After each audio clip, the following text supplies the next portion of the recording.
Agora presta atenção nisso aqui, ó. Presta atenção nisso aqui.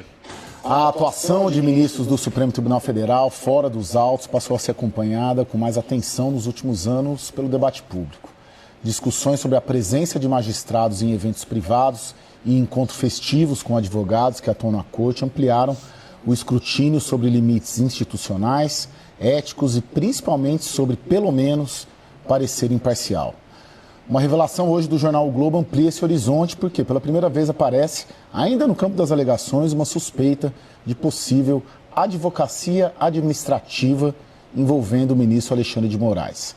Esse crime é definido no Código Penal como patrocinar interesse privado perante a administração pública, valendo-se da condição de agente público. Segundo a reportagem, Moraes teria atuado junto ao Banco Central em favor do Banco Master, que contratou o escritório de advocacia da sua esposa. Até o momento, o ministro não se manifestou, o que torna mais grave ainda o episódio. Já se manifestou, vou mostrar a manifestação, mas presta atenção.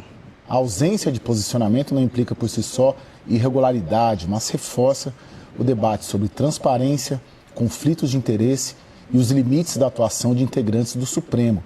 E expõe um problema, esse sim antigo na Corte, que fala muito quando é melhor silenciar e que silencia quando deveria ser obrigado a falar.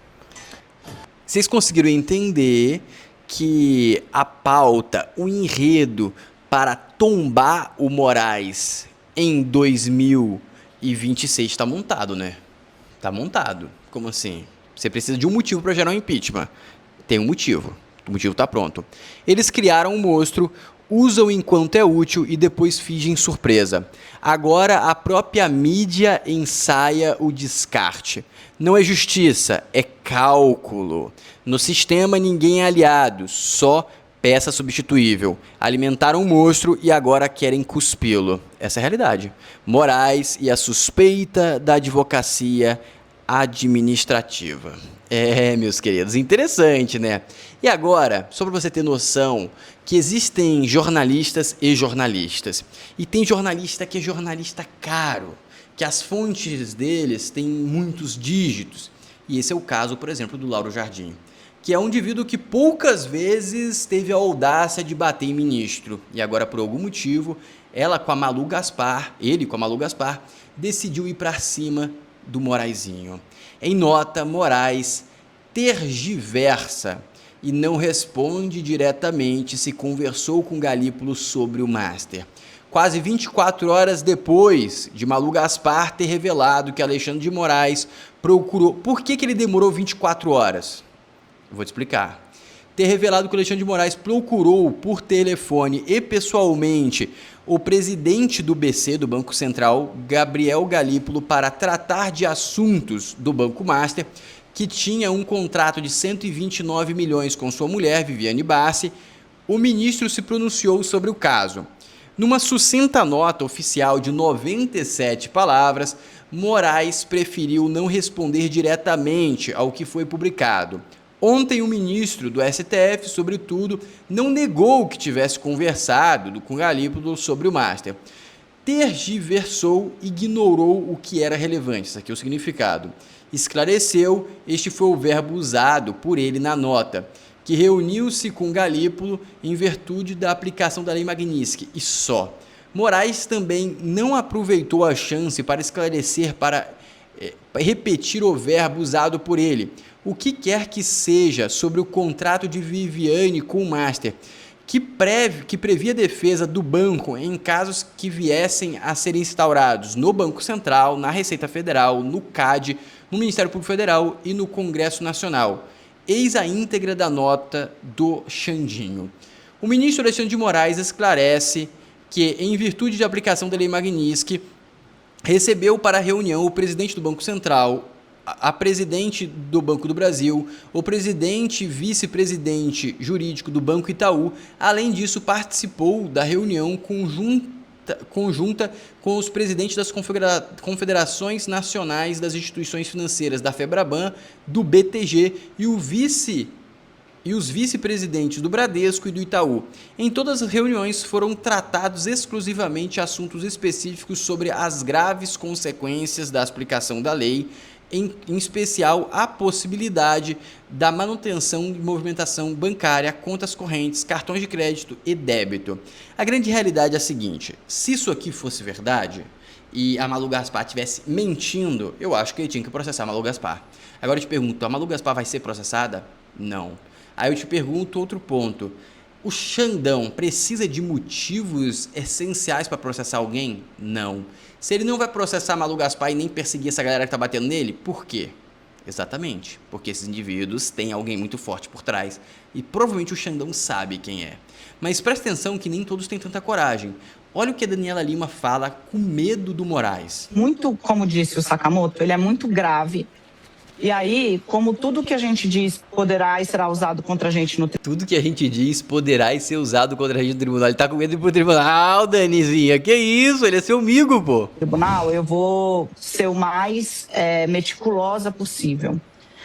Quando este caso, quando essas conversas acontecem, quando em meados deste ano ainda havia uma tentativa em andamento do BRB de comprar o Banco Master. Hoje já se sabe, por conta do avanço, é muito, como disse o Sakamoto, ele é muito grave as investigações, que para o Ministério Público Federal, o BRB faz essa tentativa de comprar o Master para escamotear o fato, ou seja, esconder o fato de que no ano passado, em 2024, já tinha injetado bilhões, plural, bilhões, de recursos de suas carteiras, de seus clientes. O BRB tem a conta do funcionalismo público de Brasília. Tá falando besteira aqui, tá falando besteira, porque não foi só o BRB que vendeu ativos do Banco Master, foi BRB, XP, BTG, acho que até o Itaú vendia, todo mundo vendia os ativos. Ela tá falando besteira aqui, tá tentando passar um pano que ela não entende como funciona o sistema financeiro. Ela falou, ela colocou bilhões dos seus clientes lá e tava querendo comprar, não tem nada a ver. Ela colocou bilhões lá, mas você botou abaixo dos 150 mil por cliente, tá defendido, tá tudo mais. Falou besteira, mas você percebeu ali que tudo poderá ser usado contra ela nos tribunais. E agora vem o Alessandro, mais uma vez, com a língua afiada para cima do Moraes. Mas vocês estão entendendo que o Moraes virou alvo, tá? Então presta bastante atenção que você vai entender qual que foi a jogada do Bolsonaro. Mas presta atenção no que o Alessandro tá falando aqui, que esse cara tá tocando tambor para a CPI do Moraes, tá? Presta atenção. Que Brasília, os três poderes na praça têm medo do caso do Banco Master, porque o volume de recursos que passou por ali é imenso. Nós temos três grandes casos rodando no Brasil hoje. Você tem emendas, que é um drama terrível e são bilhões de reais. Você tem o INSS, que também são bilhões de reais desviados. E você tem Banco Master. Nos três casos, você vai encontrar participação, muito tranquilamente, você vai encontrar participação de integrantes dos três poderes. Porque ninguém coloca de pé um esquema de crime deste tamanho sem conivência do aparelho estatal. Agora, você tem que criar condições para apurar. Algumas coisas estão avançando, você percebe. Né? INSS está avançando, tem CPMI e tem investigações em bom andamento. Emendas está avançando, você tem processos de investigações em andamento no Supremo Tribunal Federal. E agora precisamos ter também um avanço com relação ao Banco Master, porque não dá para permitir esse tipo de atuação, esse nível de promiscuidade. Então, a nossa aposta é esse caminho da Comissão Parlamentar de Inquérito. Eu acho que ela tem sim condições de prosperar mesmo com dificuldades e sabendo o quanto é traumático. Foi traumático fazer impeachment de 2 presidentes e o Brasil sobreviveu. Aí vai chegar o momento de fazer também de ministros da Suprema Corte. Olha aí, o homem tem coragem, esse cara tem coragem de falar isso, isso é um fato. Chegou o momento, meus amigos, chegou o momento. E agora vem a Sadi falando isso aqui. Só que entenda que isso aqui é passar pano, tá? O objetivo desse ataque não é o código de conduta, essa é a realidade, eu vou te explicar o porquê. Mas presta atenção no que a Sadi vai falar aqui. Uma apuração da Malu no blog dela. Você lembra que a gente falou aqui para vocês do código de conduta para integrantes de tribunais superiores, aquela proposta do ministro Edson Fachin? Eu tinha contado na segunda passada que estava um climão no Supremo com essa proposta, porque ministros estavam reclamando de que esse era o melhor momento, não sei o quê, tinha que ter começado a discussão pelo Supremo, tem que fazer pelo CNJ, e que ao lado do ministro Fachin, pela minha apuração, só tinha fechada a ministra Carmen Lúcia. Esse assunto já ficou para o ano que vem, o assunto ganhou força, muito, tem essa resistência, mas a Malu ouviu ex-presidente do Supremo que apoiam a ideia. Malu, conta pra gente, por favor. Pois é, curioso porque dentro do Supremo isso virou uma espécie de assunto proibido. Até quinta-feira teve um almoço de final de ano dos ministros e tal, confraternização da firma, né? Todo mundo ali, não sei o quê.